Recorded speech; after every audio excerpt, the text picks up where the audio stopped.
Okay, ito pong muli ang inyong Pinoy Firearms Instructor na gunsmith din naman. At bago ako bumati at magpasalamat sa lahat, gusto ko lang munang basahin ang katanungan ni Kiniyen TV. Kiniyen TV. Okay, sabi niya, boss, paano naman kapag gusto ko na uli gamitin ang baril na binabad sa langis? Paano ko naman ngayon linisin? Ayan. So ayan, madali lang naman sagutin yan. At ako muna ay magpapasalamat sa inyong lahat. At binabati ko kayo ng isang mapagpalang araw, gabi man dyan, tanghali, hapon, anuman oras dyan sa mga FW natin. Mag-ingat po tayo at iwasan natin ang mga aksidente at panatiling malusog ang ating mga katawan upang tayo ay magpatuloy sa ating trabaho sapagkat may mga umaasa ng pamilya sa Pilipinas.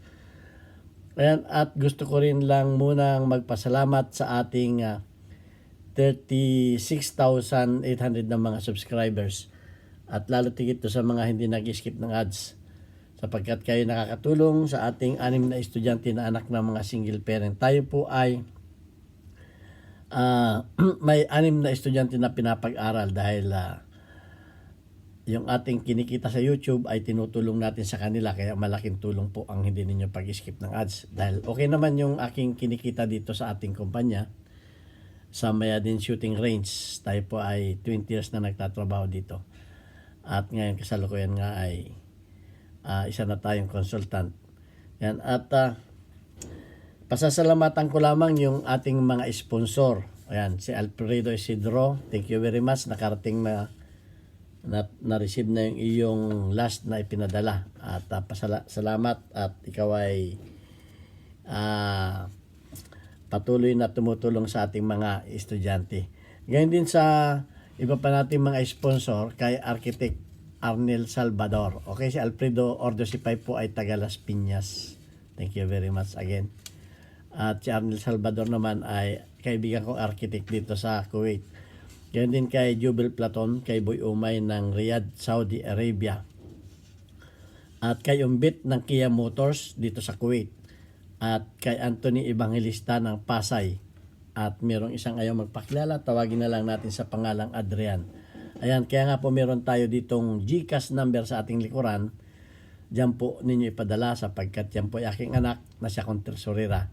Kung dito ninyo ipapadala sa Kuwait, mahal ang transaksyon at pabalik may bayad na naman. Okay, ayan at sasagutin na natin yung katanungan ni Kenyen TV. Okay, yung mga firearms na binabad ninyo sa langis, siyempre yan ay tatanggalin muna ninyo ang mga grip. Siyempre wala nang grip yan, nakababad nga sa langis. Pwede ninyong tanggalin ng ano niyan.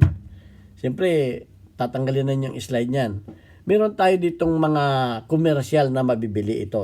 Kamukha nito, bibigyan ko isang gun stripper. May kamahalan nga lang to.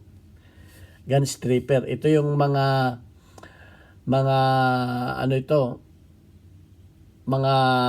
nagtatanggal ito ng dissolve ng top residual deposits sa mga baril. Nagtatanggal ng oil. Cleanse your gun down.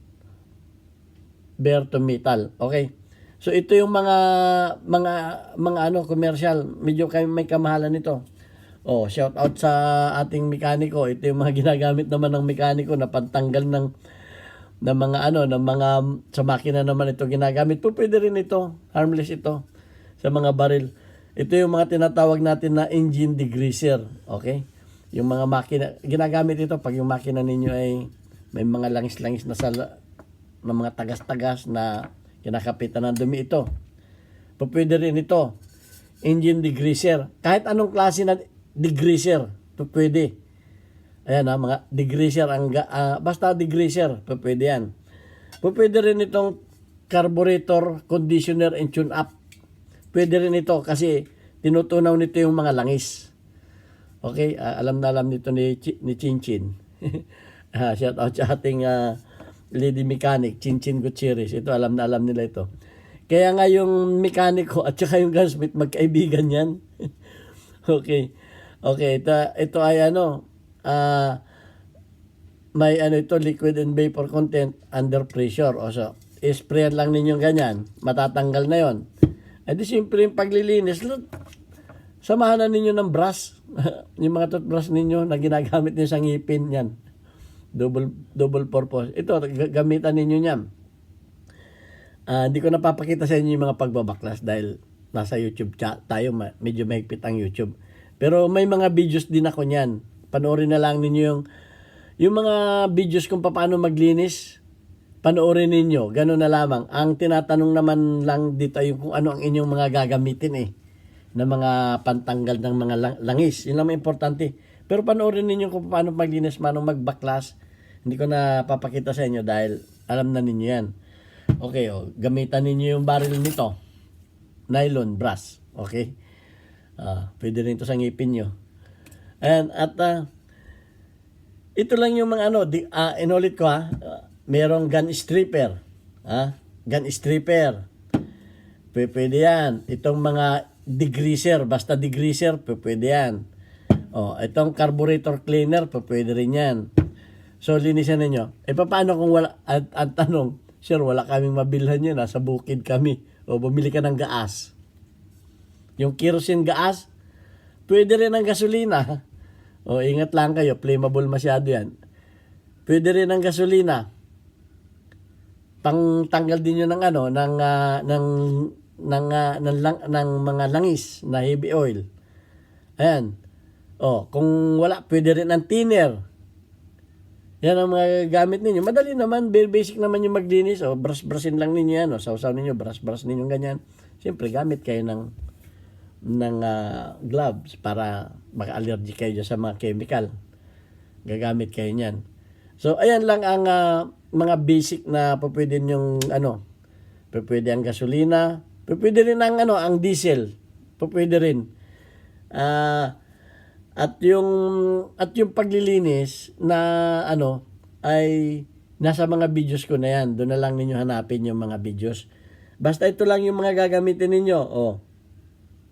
Kung wala kayong mabilhan nito, kasi yung iba nagtatanong, sir, saan po nakakabili niyan? Di sa mga industrial na mga ito nabibili sa mga automotive shop, automotive store, ay mga automotive na tindahan, yung mga tindahan ng mga pyesa. Kung hindi niyo alam, magtanong kayo kay Chinchin. Alam na alam ni Chinchin ang bilihan yan. Itong mga ganito, itong dalawa na ito, mabibili ninyo ito sa mga automotive store, yung mga tindahan ng mga parts. Ito naman ay mabibili naman ninyo sa mga gun store naman ito ninyo mabibili. Okay? Yun naman gas at gasolina, diesel, ay di sa gasolinahan. Ganon. So wala na kayong tatanungin pa sa akin kasi magtatanong na naman yan Sir, saan po nabibili yan? Ito sa gun store. Ulitin ko. Ito sa automotive tindahan ng mga parts, automotive store. Okay? Saan pa? Baka na mapupunta pa kay 7-Eleven. Awan ko, baka meron niya sa 7-Eleven, hindi ko alam. Okay, at sa gasolinahan, walang-wala talaga. Gas, pwede na yun. At yung paglilinis, siyempre, pag nalinis na ninyo, bago ninyo buuin, alam na ninyo, may videos na ako nun kung saan ninyo lalagyan ng langis. Kung saan parte ng baril ninyo lalagyan ng langis. Hindi ko na ituturo yon. Basta tinuro ko na sa inyo kung ano mga gagamitin ninyo. Napaka-basic yan. At yung mga nalubog sa tubig, pwede rin ninyong gamitan yan. Dispenser din yan. Water dispenser din yan.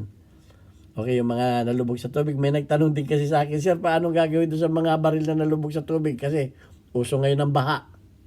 Yan, pwede ninyong yan. Ito, water dispenser din yan. Yung mga sinabi ko sa inyo, kung nalubog yan sa baha, ganyan ang gawin ninyo. Paliguan ninyo yan. Lastly, pag nalinis na ninyo yan, WD-40 ang kahuli-hulihan. WD-40. Pag naanuhan na ninyo, di wala ng langis. Malinis na, wala ng langis. Isprayan ninyo ng WD-40. Balutan ninyo ng tissue para masipsip ng WD-40 yung mga iksis. May video ako niyan Itong mga tissue na ganito, babalutin ninyo ganon. At mga ilang, may isang oras siguro para masipsip niya yung ano. Balot na balot ha, balot na balot. At yung pati yung mga parts, babalutin ninyo para sisipsipin ng tissue yung excess na mga chemical na WD-40. Pagkatapos ng WD-40, ito balutin ninyo ng tissue. Kasi wala kayong wala kayong blower eh. Kasi dito sa amin mabilisan, blower ginagamit namin. Compressor ginagamit namin. Pinapasiritan para mawala yung mga mawala yung WD-40 na sobra-sobra. Okay, kung wala, tissue, pasipsip ninyo sa tissue, balutin ninyo, sisipsipin ng tissue yan. May videos rin ako nun eh. Kaya nga lagi kong sinasabi, panoorin ninyo aking mga videos para kompleto Ricardos. Alam na ninyo mga gagawin ninyo. Kasi parang kadina yung videos ko eh. Kumbaga yung kulang dito, makukuha ninyo dun sa ibang video. Makukuha ninyo yan. Ganun talaga yan. Ang pag-aaral ng gunsmith, yung natutunan ninyo dito, magagamit naman nyo sa ibang baril. Kumbaga kung pinanood lahat ninyo yung videos niyan, parang nagdaan ka na niya sa grade 1, grade 2, grade 3, grade 4, hanggang tumaas ka ng tumaas. Marami ka natutunan. Tinalo mo na ako, lahat na tinuro ko, hindi naman ninyo ako tinuruan. O kaya mag-comment kayo, baka meron pa kayong alam na pamamaraan, ituro din naman ninyo. Okay, ito ang inyong Pinoy Firearms Instructor. Maraming salamat sa inyong mga tanong. At pakishare na lamang para mabilis ang ating pag-upload. Thank you very much and God bless us all.